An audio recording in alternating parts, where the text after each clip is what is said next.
how I got paid to drink beer in college. It was a marketing and a finance class, and I had just finished a real deep dive on Anheuser-Busch.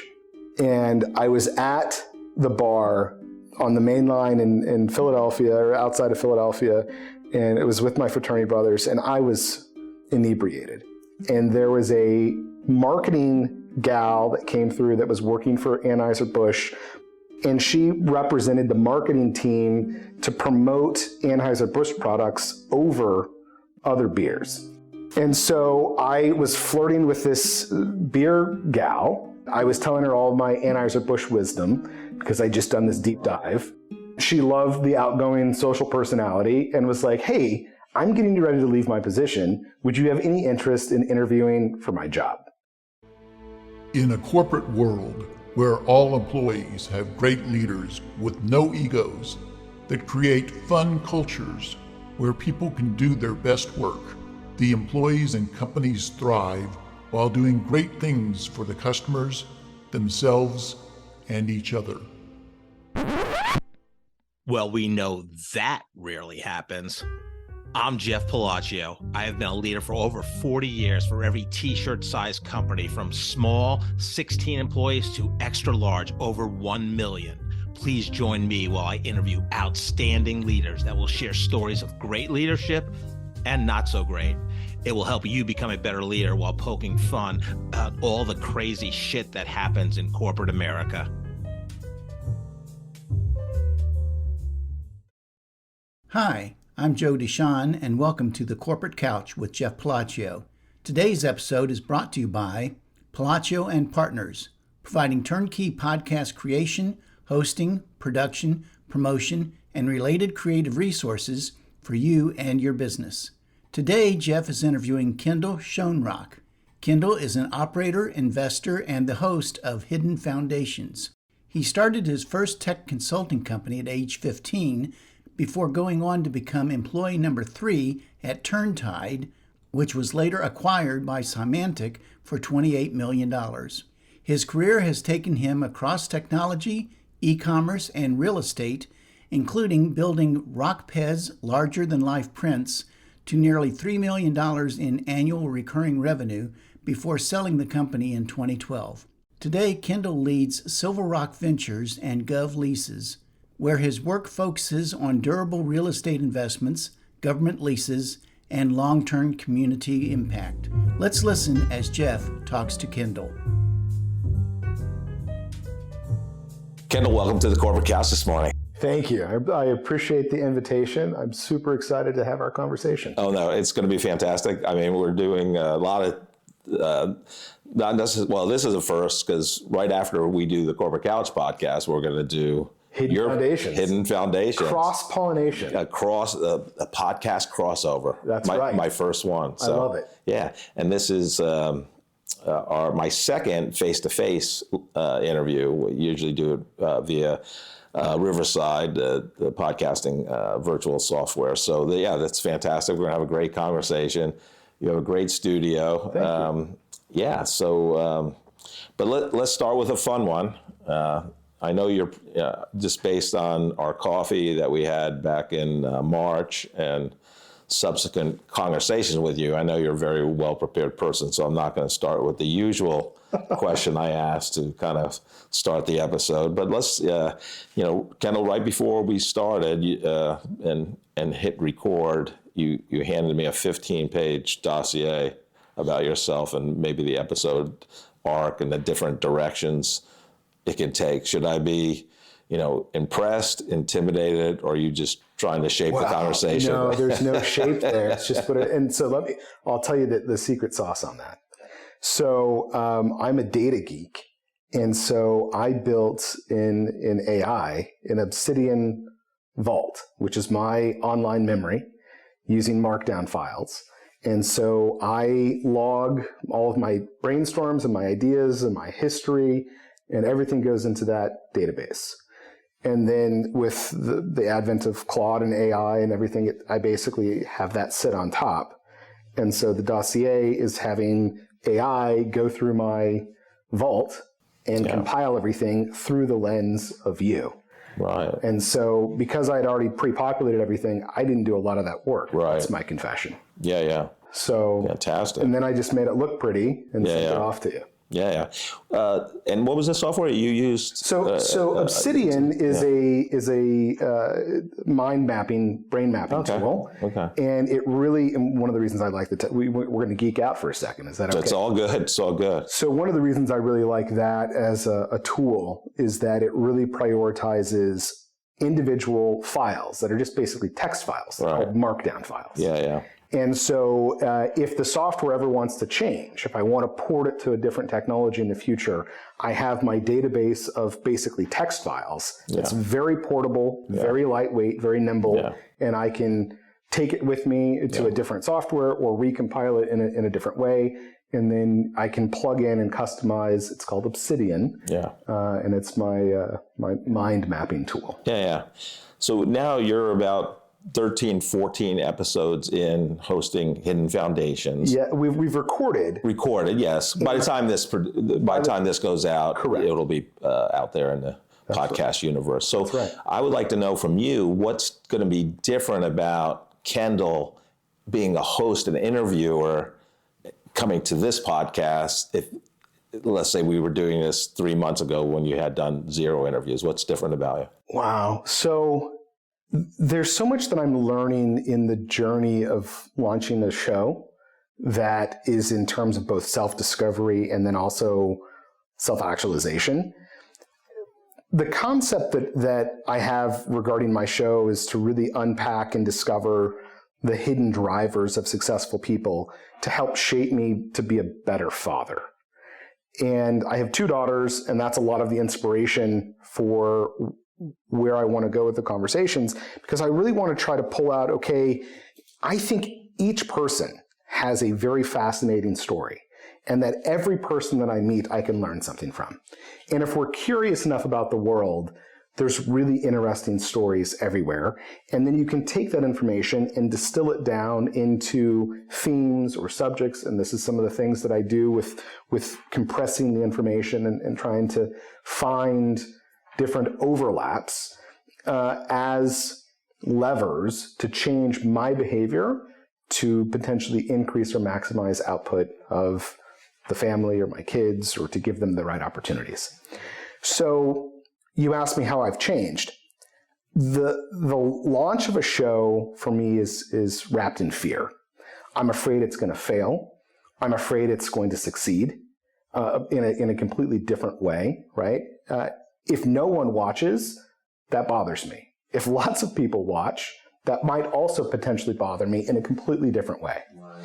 And so pushing yourself into the uncomfortable is where growth takes place. And so this journey for me is also self-actualization. I want different challenges to push me into different areas. And so the art of interviewing, the art of reducing verbal tics, or being able to take a conversation and pull out themes and ideas and articulate that to somebody else, those are skills that you can train. And that's what I'm trying to get better. Right? I mean, it's you do it with consistent effort. Right. Yeah, I'm a big believer in that. That's why I chose to do a weekly podcast. Tim Ferriss is one of my mentors, I'll say, and, modeled this podcast after his very successul 1 billion plus downloads. So if you get that successful, right, is that the fear you would want to come true? Or I don't know.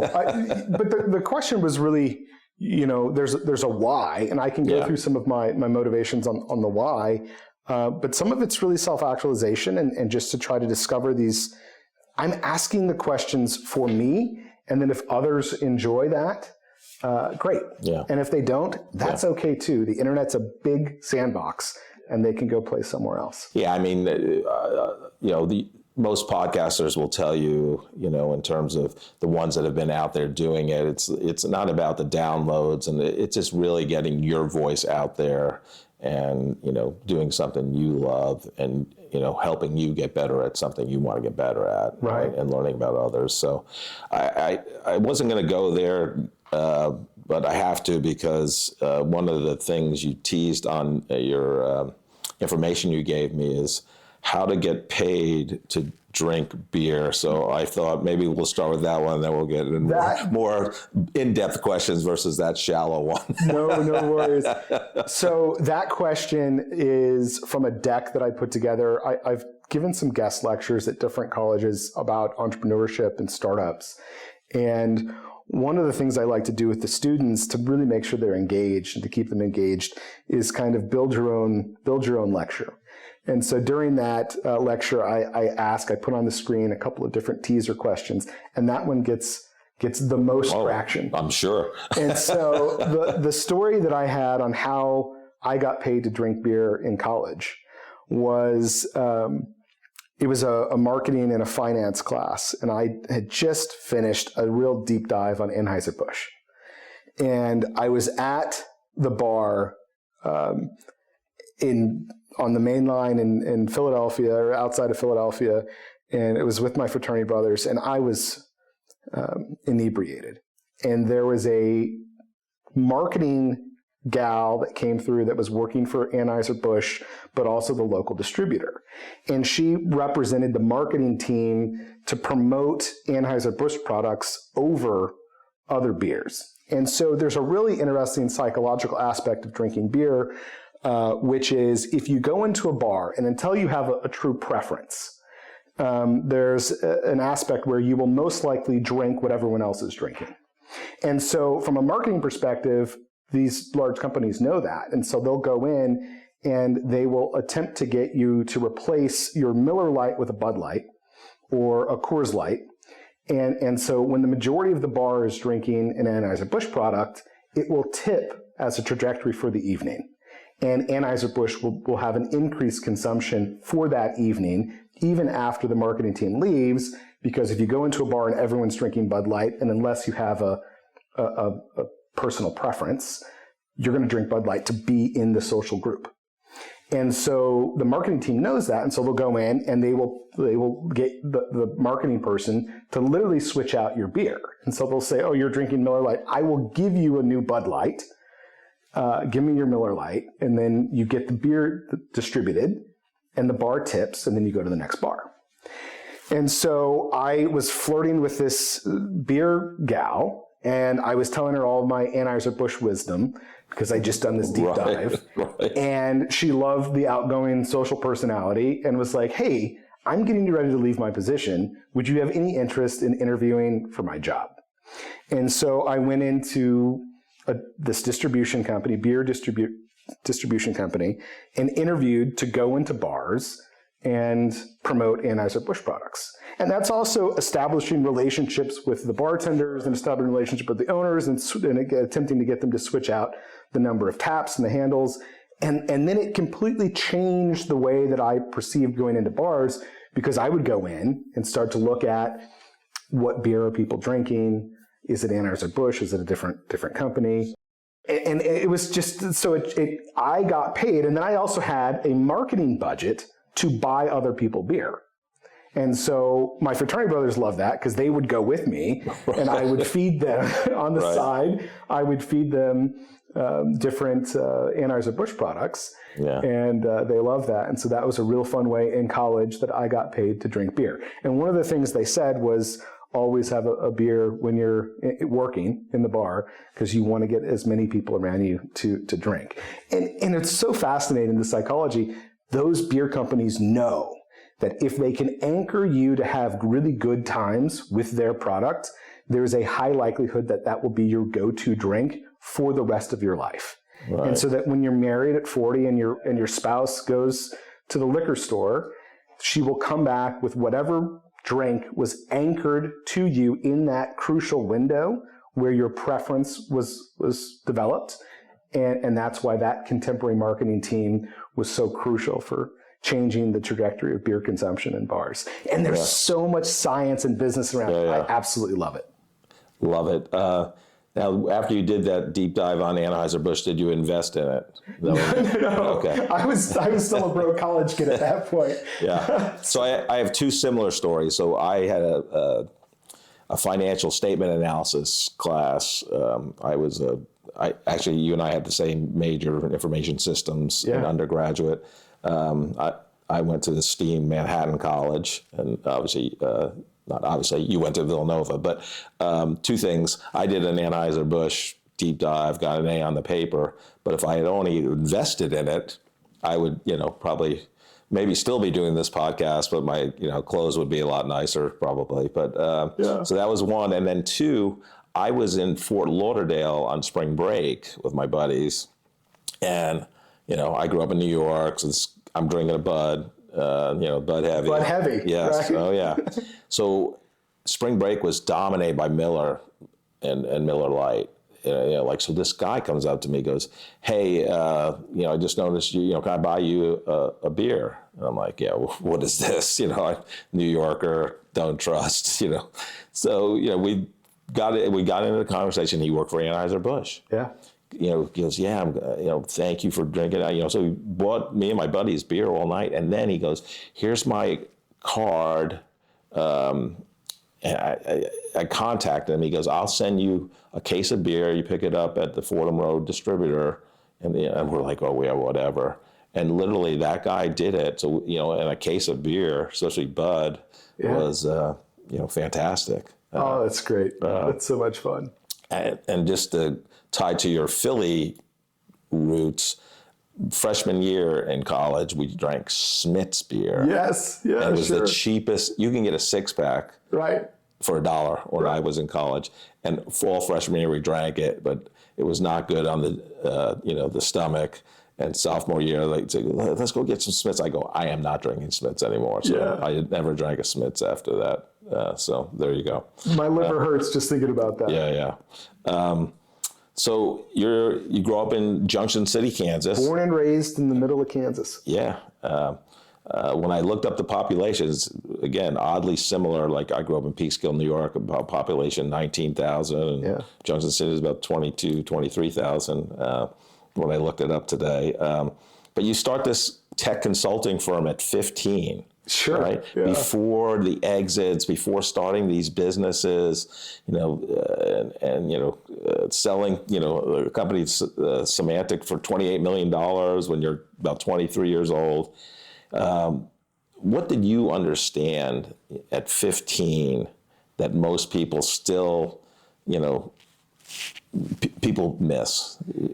So, wow, what a great memory. So I was such a geek and such a dork in high school. I loved technology and really desperately wanted to get on the internet. And if you think back to the early 90s, mid 90s, getting online was relatively difficult. This was the days of AOL, and they used to mail. If you remember, they used to mail out physical discs. Oh yeah, right. They started mailing like floppy disks. Yeah, and they mailed CDs. And then eventually they were at the checkout counters of grocery stores. Right. You could just take one. Right? Can you imagine? Like, you want to get on the internet, you're going to go to a store and buy a floppy disk. Yeah. And take it home, and then you're going to dial a long distance number and pay by the minute. Yeah. And so getting online in rural Junction City, Kansas was very challenging. Right, I bet. And so at 13 or 14, and I'm so grateful for this connection, and I'm so grateful for the opportunity, because it really shaped the trajectory of my life in a way that was hard to describe. It's easy to connect the dots looking backwards, but at the time, I didn't go to the local internet service provider looking to major in systems technology and then looking to join a startup that was in the ISP space. Like, that was all coincidental after. So JC OnRamp was started by a local family, and Michelle Munson was the founder, and I'm so thrilled with her success. For a lot of the things she's done, both in Silicon Valley and beyond. And they knew as a startup that in order to get people online, they needed to build a community of people that were passionate about the internet. And so they would host weekly internet meetup groups where people would get together and discuss what it was like online, what they've discovered, what they found, different techniques.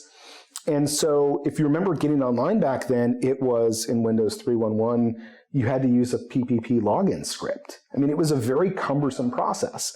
And the way that the internet service provider handled the complexity of getting online was they would encourage a new member to disassemble his or her computer, schlep it down to the ISP's business, put it together, and then they would train them on how to get online. And what I realized with my farmer's driver's license that allowed me to drive for work at the age of 14 in Kansas was that it was more beneficial for me, who understood some of that base layer technology, to go to the internet service provider and offer my quote-unquote Geek Squad style consulting services to go into the consumer's home and help them get online. It helped the internet service provider and it helped the client. And the client didn't have the burden of disassembling and schlepping their computer down to a business.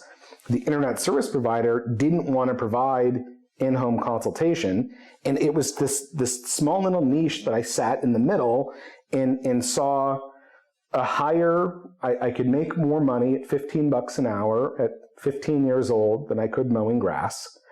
And my parents were fully enthusiastic about the entrepreneurial lifestyle. They were entrepreneurs and said, hey, if you want to do it, we'll fully support you. This is how you do your invoicing. This is how you do your marketing. And so I printed up business cards, and the ISP fed me clients because they said, hey, you have two options: disassemble your computer or hire this kid to come to your house. And there were so many of those people that said, oh, this. Yeah, I'm sure. And it was this perfect niche. So I started hanging out at the ISP, and I started to really understand that ISP world.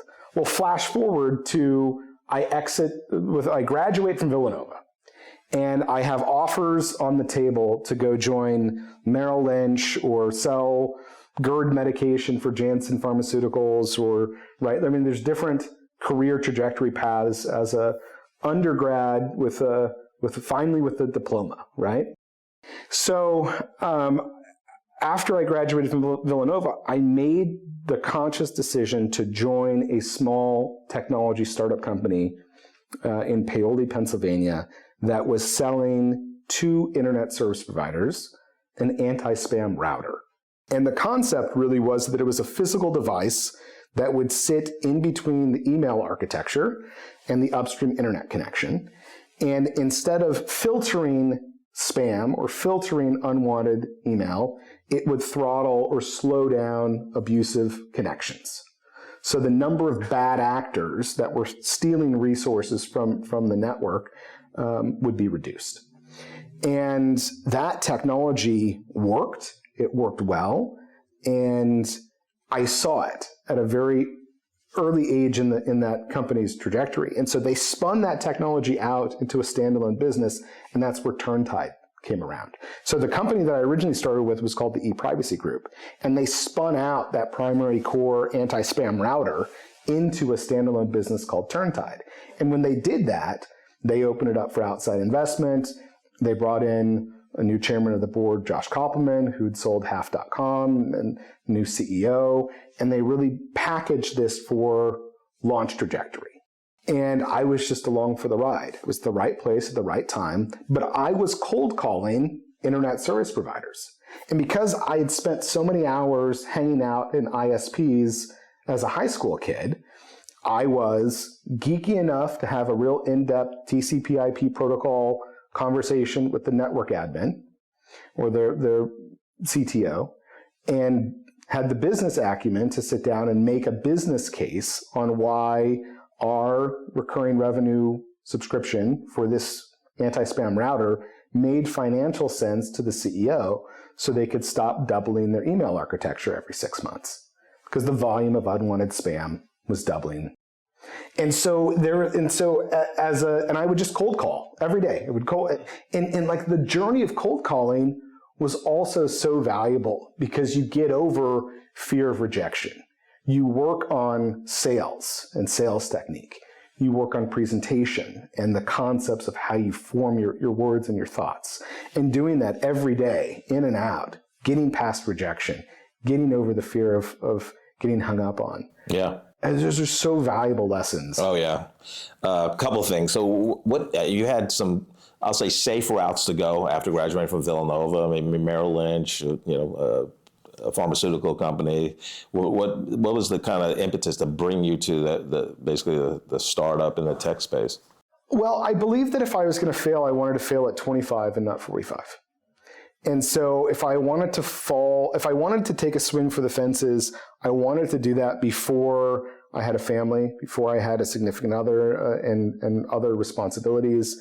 I looked at where my life was at that time, and if I messed around for a year or two in my startup journey, the fallback position is, well, now I've got a great story to go and apply for MBA school, right? If you fail at a startup, you learn, you should be failing forward.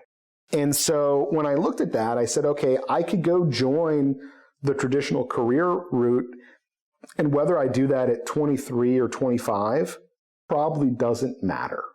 That those 2 years or that year and a half, relatively inconsequential on a long enough time horizon when you look at a career trajectory.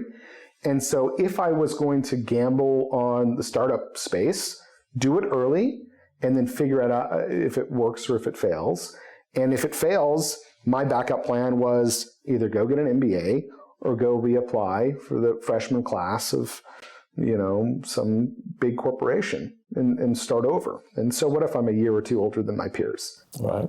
Yeah, no, I love that strategy. I mean, just to go back to the cold calling, I firmly agree. I mean, it's repetition, and no one likes the cold call.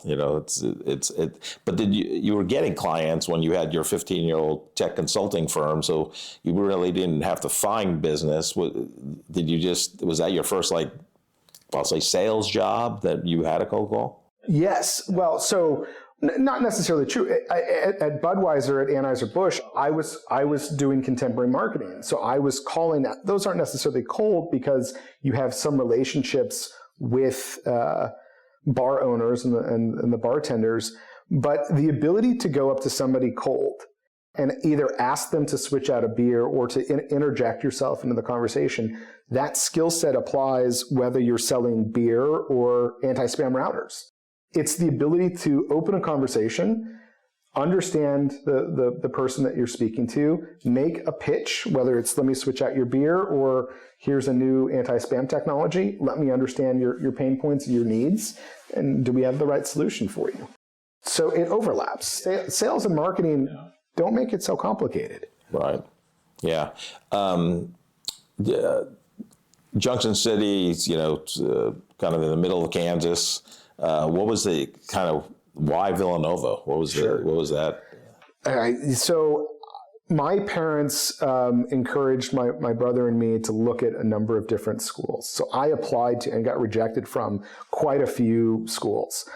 My brother was very, very driven and wanted to go to an Ivy League school. And so as an early academic, he went in and said, I need to take these classes. I need to set myself up in this trajectory. Very successful type A. I was much more loose and free-flowing and somewhat creative in the way that I started my business at 15. And that led me to K-State at a very early age. I took a computer programming course at 16.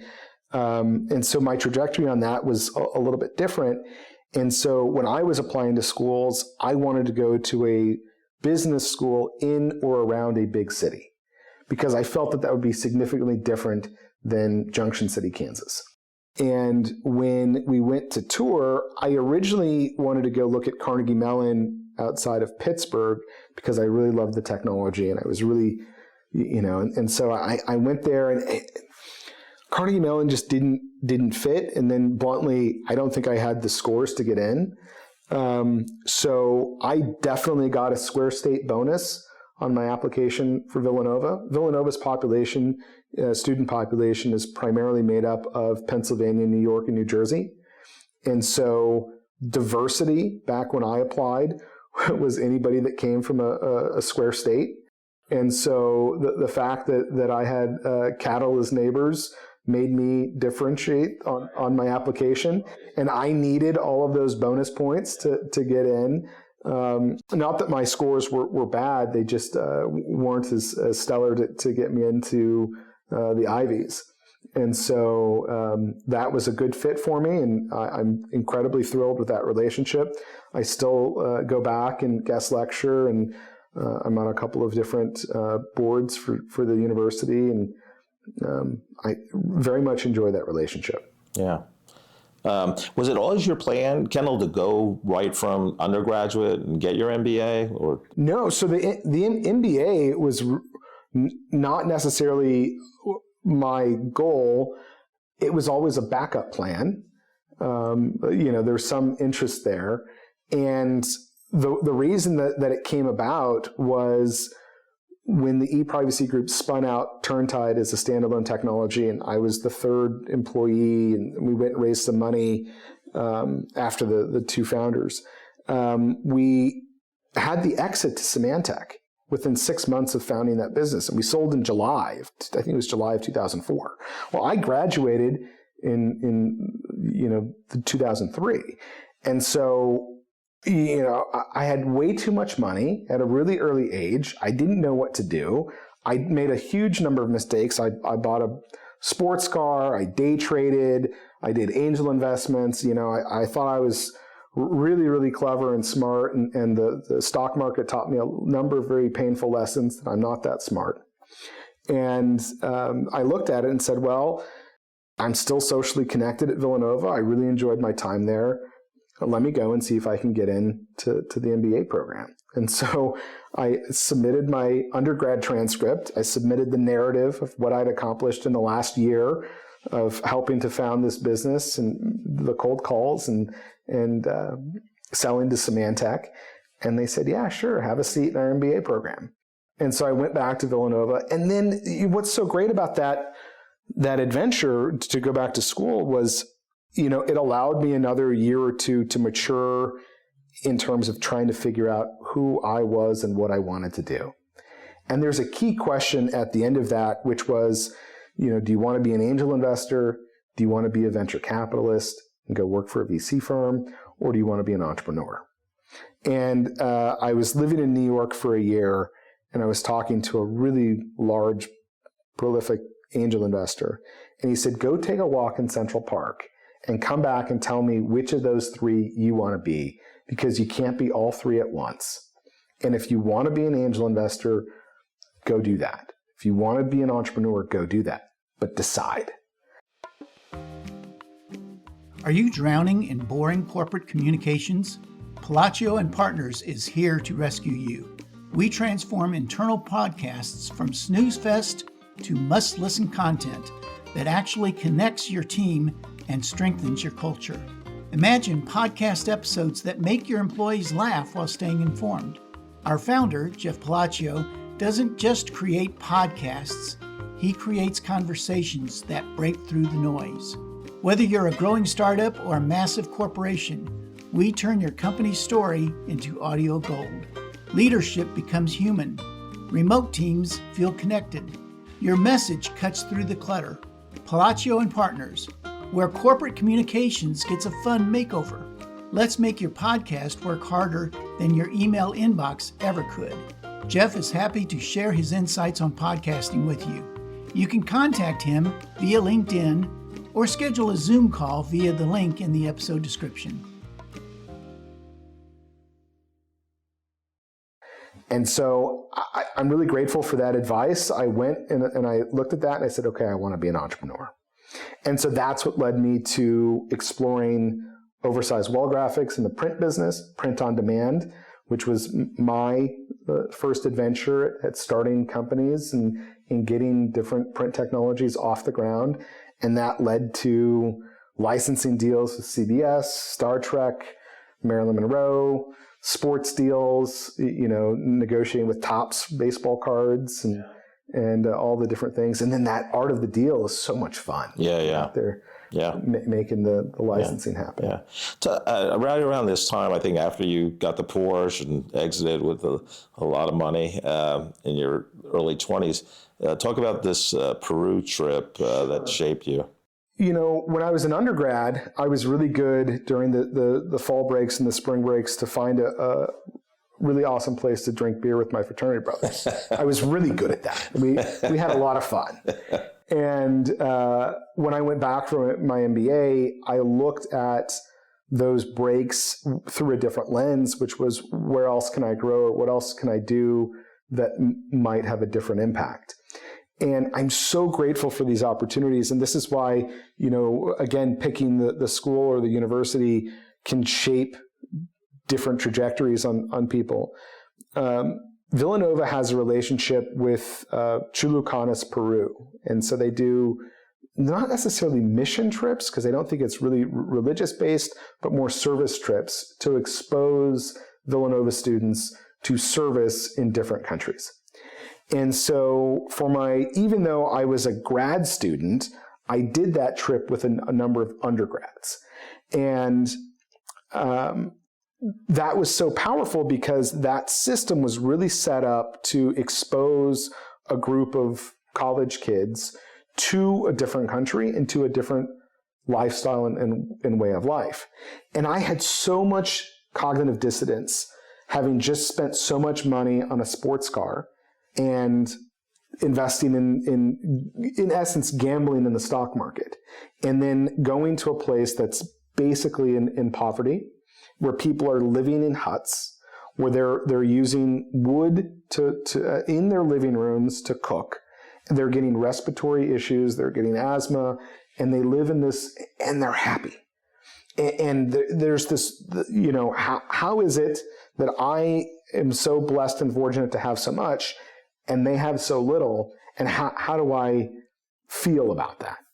And so during that trip, we did a week we built stoves or ovens that had chimneys in these people's homes. And so we would go in, it was physical manual labor.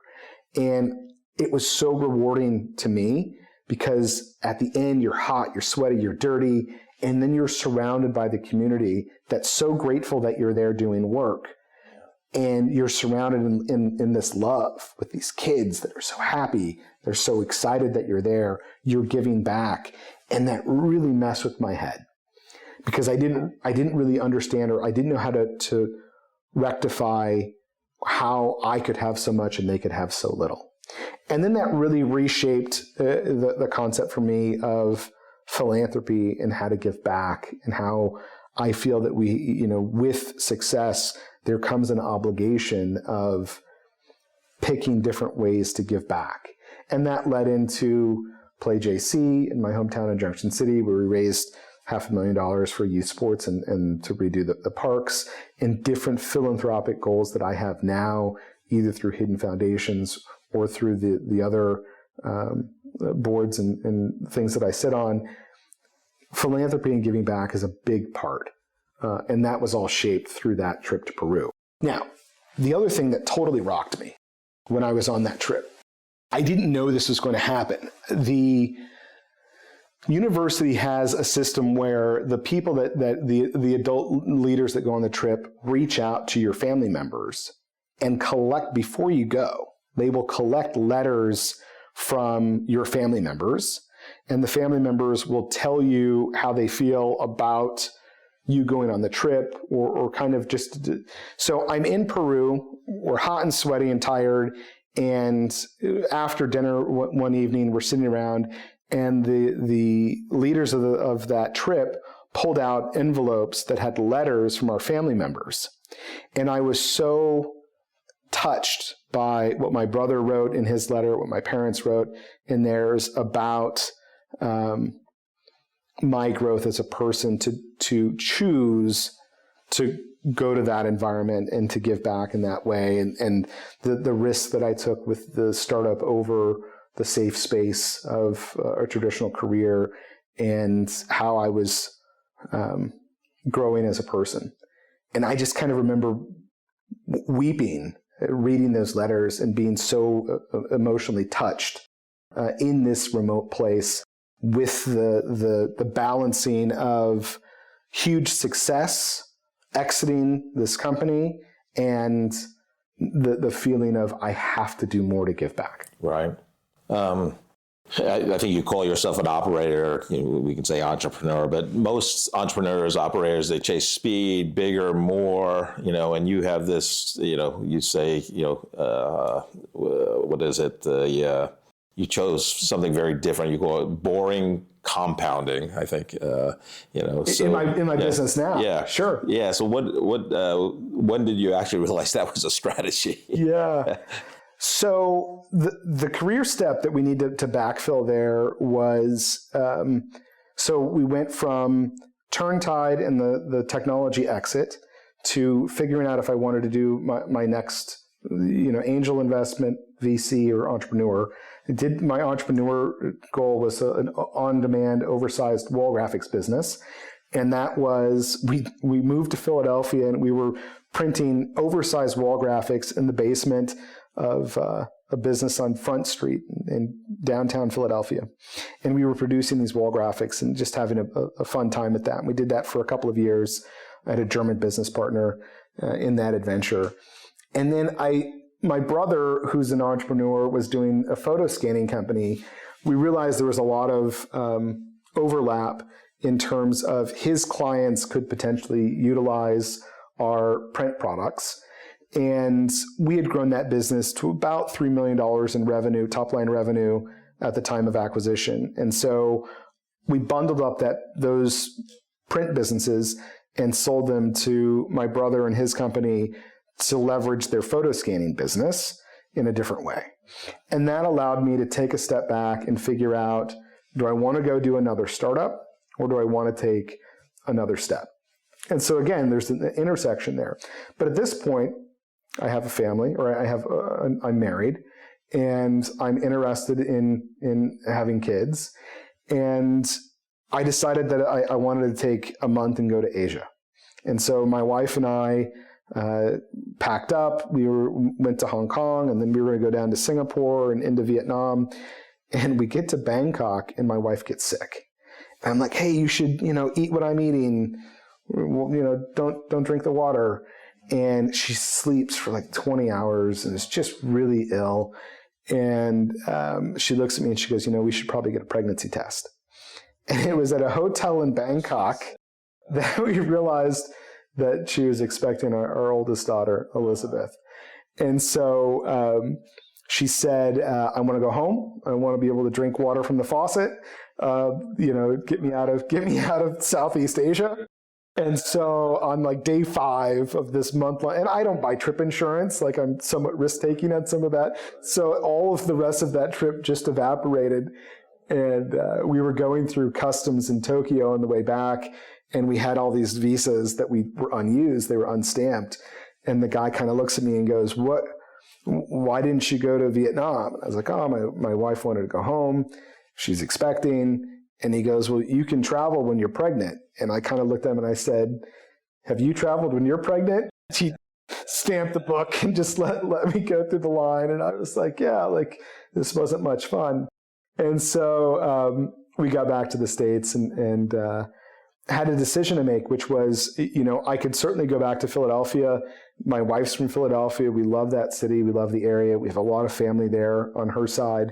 Or my parents were starting to slow down in their commercial real estate business, and we could test out coming back to the Midwest and helping run the family business. And I said, look, let's test it. There's three options. Either we keep the real estate and run it, we hire someone to run it for us, or the family chops it up and sells it. All of those are viable options. If we keep it and run it, let's go back and let's do that. If we hire somebody to run it, it's a lot easier to manage a position that you've worked. So let me go work it for a little bit. And then if we end up hiring somebody, I'm in a better position to understand the responsibility and the tasks of that journey. And so I got back and we moved back to the Midwest for 3 or 6 months. And here we are a decade plus later in Kansas City and still going on that journey. Yeah. And your dad founded the business. Why did he want to step away at that time? They started that business in 1981. And so, and let me just articulate what the business is. The secret sauce is they will go to a small community and build from the ground up a building and lease it back to the government, the state of Kansas Department of Children and Families, Wildlife and Parks, Department of Aging, Kansas Corporation Commission, or on the federal side, it's federal VA medical facilities like VA CBOCs, community-based outreach clinics, or things like post offices. So that is a more complex client across the board. There are specific needs that those tenants have that are different than a traditional commercial tenant. That comes with a lot of bureaucracy and understanding of how you have to navigate government entities. And so that's a core skill that was already deeply baked into that business. And so when I came back in 2012 to the Midwest, that engine was already running. And so I could take that and leverage those resources into new projects and bigger projects, both for my parents' business and then eventually for Silver Rock Ventures, which is my business that now is doing the same thing just under a different real estate holding company. So we're leveraging, I'm on the shoulders of giants there because they had done that for multiple decades and had success.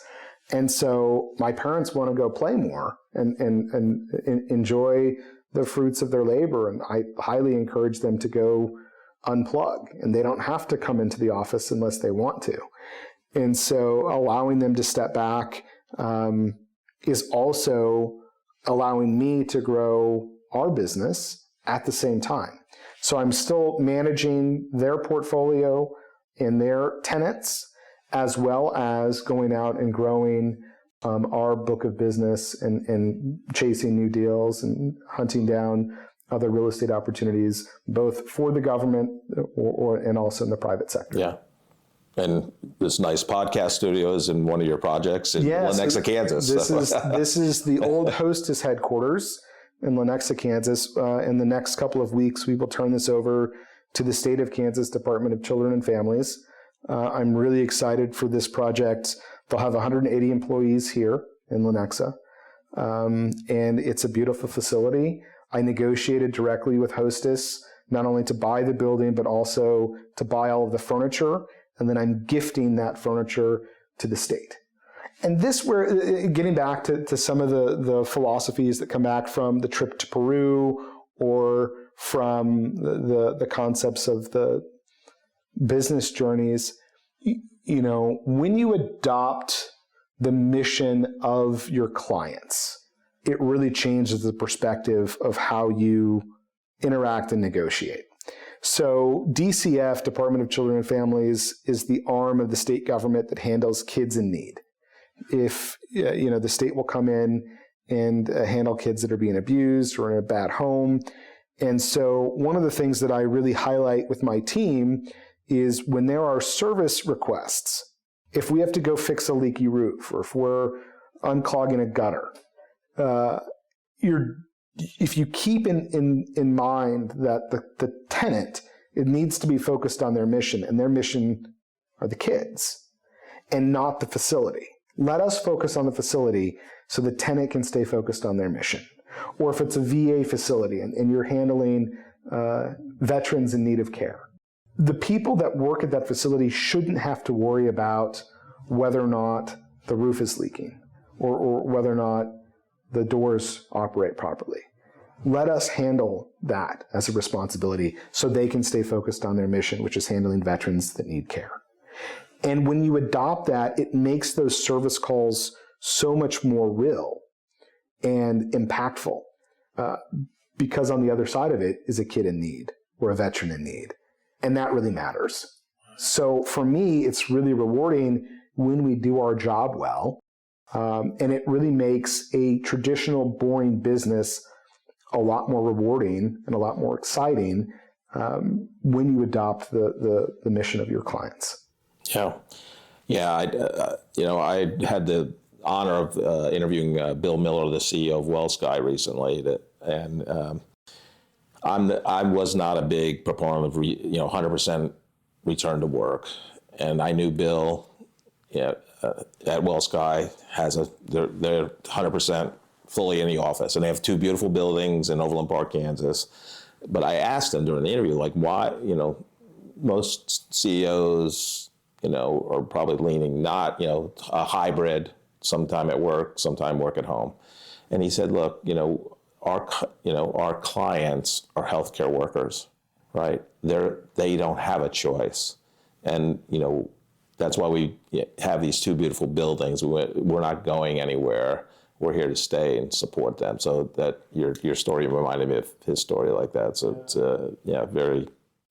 very interesting. Did you think kind of this, again, you call it boring compounding, but I mean, you worked at, you had a startup, you sold the Symantec for $28 million, like kind of go tech. I got a tiny sliver of that. I didn't get there were still founders. I didn't say sure. Yeah, but I'm just saying it was kind of go era, it's tech, it's sexy, and then, did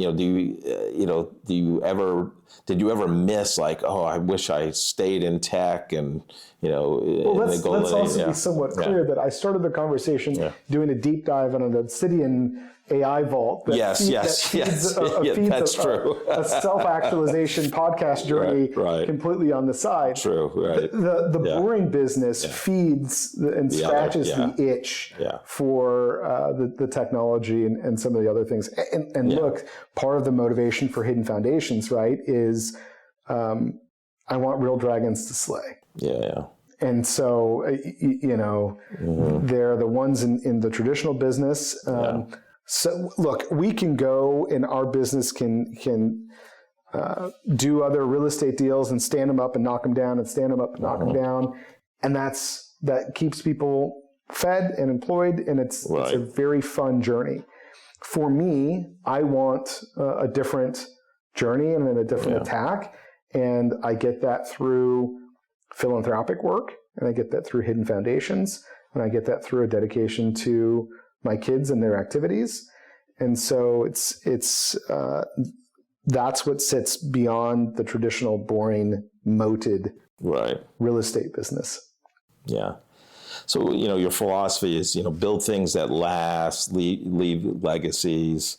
You're raising your 2 daughters right now. What are you trying to teach them through kind of your philosophy of this building and leaving a legacy? I struggle with this. I attempt to expose them to the projects and the deals and the logic and the structure as frequently as possible, not because I want to influence the trajectory for them to join the family business or to do something specific, but rather because I want them to have a wide array of exposure to help them find who they are. And that sounds so cliche, and it's like, I don't know what they want to do, and I don't know where they want to go or what they want to be. My oldest daughter is very passionate about soccer, and so we're going to help her as much as we can on that journey. My youngest is really passionate about gymnastics and dance, and so we're going to help her as much as possible on that journey. But I'm just attempting to leverage the time in the traditional workspace to give me the freedom and flexibility to be present with them as much as possible. And starting this type of project, Hidden Foundations or the podcasts, part of that is very self-serving in terms of I want to give them a deeper network of really interesting people that they can call upon. I want to give them an opportunity to interview or be interviewed, to understand that part of the business journey is connections and relating to people. And I think as AI and technology increases, the interpersonal connections are going to become more valuable. And the ability to have coffee and then a friendship and then an interview or a discussion that actually means something that's just not superficial, where it's a little bit more open and transparent and deep, is really going to matter. And so if that's what I can pass on, great. And if that's not where they want to go, that's okay too. I want them to find their passion. And then they can direct and figure it out. And then, oh, by the way, in terms of other motivations for the show, what a great story to get into college, right? Like if you've done a number of different interviews, you're just flanking the whole process, because at some point you have to, this is a long game, right? So they're 11 and 12. Okay, figure out, how do you differentiate when it's time to apply with all of the other 4.0 candidates that have aced their SATs? I mean, it's a serious question. Right. And I don't know if that project is going to help them or not, but I can't think it hurts. And so, there's some of that feeds into the motivation and the drive of this as well. Yeah. Yeah, no, it's so interesting. Neither, your kids will be going to college here in, 6 years. This is a random question, but I know you're a deep thinker. What do you think college looks like 20 years from now? I have no idea. I have no idea what it looks like in 2 years. Yeah. I mean, the concept that our phones are going to be smarter than every human that's ever existed. I mean, think about that for a second, right? Like with an AI model in my phone, listen, I play chess at night, and I'm never going to be better than my cell phone. And when you expand that to every potential job and position that exists, what does education mean? Right. And that's why I really think back to the world is changing so quickly that it's really going to be about people and connections and experiences. Mm-hmm. I could be completely wrong on that, but it is fascinating, and I love learning about the technology, and it frightens me to think about how much money people are going to spend on college that's completely useless. Yeah. Do you think it's important to get an MBA today? The question so if you had to ask me, is my MBA valuable? It's valuable in terms of it allowed me 2 years to grow and mature as a person in a healthy environment where I could focus on business, and it allowed me to mature in the way that I approach projects and business thinking. I don't think for my career trajectory, anyone really gives a shit about that piece of paper or diploma. I don't think a bank really cares about my credentials other than does the deal underwrite? Does the real estate deal make sense? So, the pedigree, maybe. Can you go to one of the top programs? Yeah, but is that because the people that are in the classroom with you provide you more value than what the professor provides you? Probably. Those networks are so powerful, and the connections that you get coming out of those top institutions, they're deliberately designed to create the environments in which a lot of successful people network. So what's the value of the MBA? Sure, there's some value of the knowledge. There's some value of the diploma. There's some value of broadcasting that you can stick with a program for undergrad for 4 years or a grad program for 2. But it comes at a very significant opportunity cost. And when I look at the outputs that I'm getting from Claude as it relates to my MBA outputs on projects from 20 years ago, Claude's outputs are putting it to shame. And so I think it's less about the traditional education now and more about how can you utilize the tools to get a specific outcome. But without the context, it's very difficult. And that's why I think, the college kids now, even with access to the technology, if you don't have the right lens or the framework to view the outputs, you're not going to know. Right. Yeah. Totally agree. I mean, it's having that context for the prompts, right? It's not the first question you ask Claude or Chat or whatever you use. Right. It's the fifth and the sixth and the seventh. Right now, a lot of that first draft output is garbage. Yeah. Right. And so you've got to reject it. And so then it's like also how you reprompt and how you drill into. And I'm not an AI expert. I just try to use it and get better. And I try to use it for me personally, and then also in the business. Yeah. So I don't know what college looks like. Yeah. I don't know if the value is going to be the experience or, just broadcasting that you can stick with a program for 4 years. I think that's part of it, right?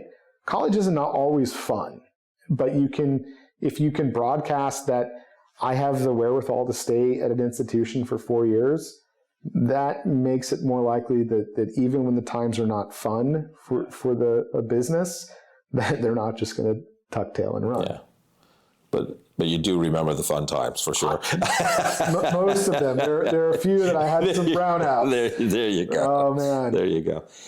Kendall, tell me if there's, whether it's business or becoming a parent, anything you had to unlearn in your... Gosh, I make mistakes all the time. Man, I fail. I mess up so often. I think I struggle with, sometimes I struggle with keeping perspective. And so my go mentality is always it will be better when this deal is closed. It will be better when, just wait. Let's get to the next deal. Let's get to the next deal. And it was just earlier this week that I was saying that to my wife, and she said, Kendall, we've been married for quite some time now. It's always been, it will be better when, but realize that life is happening now and the girls are growing now, and just be content now. Like, you don't always have to wait until the next deal closes or the next project comes. Just be content. And so there's some of that where I think that I'm bound a little, my screws are too tight when it comes to, I'm really looking forward to when this project turns over, when the next deal closes. And to the consequence of, I'm not slowing down long enough to really absorb and take in the precious time that I have with my kids. And anyone whose kids have already gone off to school know that it's a very short window. And then you become unpopular, right? Like, they're deliberately designed to reject you, leave the tribe, and then they go to school and you're saying, oh man, I desperately want to just go back to when they would cuddle up on a couch and watch a movie, and the window's gone. The window's closed. And so, sometimes when I have to step away to take a work call, or I choose to step away and take a work call, I sometimes wonder if I'm missing the forest for the trees. Yeah. And that really bothers me. Yeah. Yeah, I just think it's a never-ending, everything's there to disrupt you in our lives right now. Yeah. And the gift of having a conversation and being present is a gift, right? That's why they call it the present. So, Kendall, we started this conversation with, you tell me about yourself through this 15-page document, which it was fantastic. Now we're at the end of our conversation. What's not in that document that you would like to share, or that still wouldn't be in that you wouldn't put in that document? I'm still struggling to be comfortable being uncomfortable, and the growth happens when you're uncomfortable. And so, attempting to find projects or activities or moments that are deliberately designed to push you outside of your comfort zone. That's not on the document, but that's something that I'm really focused on here recently. And that's shaping the journey for these types of conversations. It's shaping the transparency I have, being vulnerable with the public. There are topics on this show that I've not really broadcast ever before because I never saw the need or the desire to. And I think in order to be real with people, it requires a certain level of vulnerability that historically I've shied away from because I was afraid. Yeah. Yeah. We're doing a podcast, which, wasn't around when, our parents were raising us. So it's a way to, send messages to future generations, if these podcasts go into, forever. But what would you like your daughters to take out of our conversation when they someday listen to this episode? Yeah. I'm sorry for all the mistakes that I've made. I'm not perfect. Sometimes I've certainly prioritized other things over them and the family to a fault. I've also think that I've made an effort to be there and be present, and that attempting to become a better version of yourself is not, there's no finish line, and that you should slow down and enjoy the journey. Kendall, thanks so much for coming on the corporate couch, or the corporate chairs, I'll say, and your graciousness to host this at your studio. Thank you. It was a great conversation. Grateful for the conversation. Thank you. I don't know if I've ever had an interview like the one with Kendall. First of all, we did it face-to-face at his podcast studio, the old Hostess headquarters in Kansas City, that he's renovating for the state of Kansas. So he has a studio there. But, Kendall had a 15-page dossier on himself. Isn't that amazing? We talk about a beer drinking marketing job he had basically in college. A startup exit at 22, 23, a service trip to Peru that changed how he thinks about success. And then, he's very transparent at the end, and, about it'll be better when, I get my next deal or my next business closes, versus being present. The struggle he has about being present and living life in the present. His wife keeps having to reminding them, the time with our daughters it's going to be soon gone, right? They're going to go to college and, go into adulthood. So he's so multifaceted as a person, just a deep thinker. When I met him from coffee before we did the podcast, I met him for coffee about a month or two earlier.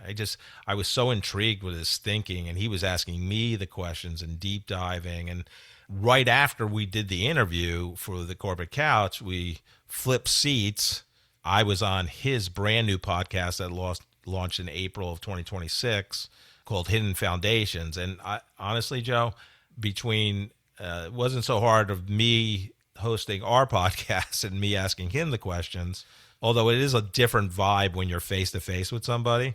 But it was like like we went deep. I mean, I've been on probably 5-7 podcasts, but this one was almost like a therapy session. I was like exhausted for the rest of the day. You were definitely on the couch, even if it was just an old chair. I was laying down on the couch, and Kendall was my therapist. But no, I mean, he just has his thinking process, and launching a podcast and being as successful as he is. And we talked about, he admits something, that's very real. He's afraid it will fail. He's also afraid it might succeed in a way he didn't expect. He will have nobody listening to him. He would have lots of people listening to him that all may bother him. So he's just, again, very transparent. And I love what he's doing with the podcast too, because he's getting his daughters involved, and he's looking for guests that had some things that happened in childhood and they became successful, and getting their advice for his daughters. I love that. I mean, he started at 15. He basically started Geek Squad before Geek Squad was getting people on the internet with dial-up internet. Yeah, he reaches out to the only local PC in Junction City, Kansas. Population 20,000 or whatever. And he, at 15, has a business where he said, hey, look, they couldn't handle people that needed, like, basically someone to come to their house and install their PC, or, get the, I don't even know what the technology was, even though I was obviously around at the time, but, setting up AOL or, whatever it was, the modem, right? Or whatever it was, they couldn't do it. And he became their outsourced Geek Squad at 15. I'm like, I always, sometimes after an episode, God, I'm like, I wish I would have asked this. I'm like, I should have asked, how much did you make? It was probably pretty good. I don't know. I mean, I don't know what the, but I so enjoy him, and he thinks at such a different level that I can just learn so much from him. What was your take on the episode, John? I just absolutely loved him. You talk about starting his first business, essentially that Geek Squad thing, at 15, but then he started another business, and he started another business, and he started another business. One of the things he said in there was, I'm going to go ahead and do this because I'd rather fail at 25 than fail at 45. He wanted to get in on the opportunity, whatever that was that he was talking about at the time. he wanted to get in on that opportunity before he had a family and a wife and kids and everything. And I thought that was interesting. But then he started all these businesses and sold them and started them and sold them and everything. A serial entrepreneur in the very definition of what a serial entrepreneur is. And I think that was interesting. And then he surprised me that he's talking about all these other businesses that he's starting and been doing and everything. And I'm going to go to work for my parents. And see what they have have a commercial real estate business that essentially buys up business buildings, flips them, and then rents them back to what was the one that he was referring to there was the state of Kansas. It occurred to me at that time, I thought, wait a minute. He's starting all of these businesses on his own. He's taking on all of his own risk. He's worried about failing at these businesses, even though he didn't. And all that time, his dad has this successful business at back home that he could have gone back on. Yeah. And you know, I would have been so tempted because I don't have that mentality. I would have been so tempted to say, I'm going through college and now I'm going to go back and work for my dad for the rest of my life because that's the safe thing to do. And he took this big, long, circuitous route to finally go back and work for his dad and get that business going. And then even that isn't really, I'm not sure if he considers that his primary business or not. It's just, another one in the line or something. Yeah. So it was a wonderful interview. I absolutely loved him. Yeah, and just to clarify, when he went back, he technically didn't work for his parents. He took over his dad's business. Same. I got it. Yeah. So, Joe, what's important to you right now? What are you focusing on? I am reading a book, and you know that I don't read a lot of books. Not like you guys do, but I'm reading a book about anti-gravity, and I tell you, Jeff, I just can't put it down. Thank you so much for listening to this episode of The Corporate Couch. If you enjoy the podcast, I would love for you to take 2 minutes out of your day to rate us 5 stars and write a review. Please join me next week to learn from another great leader sharing their professional journey and insights.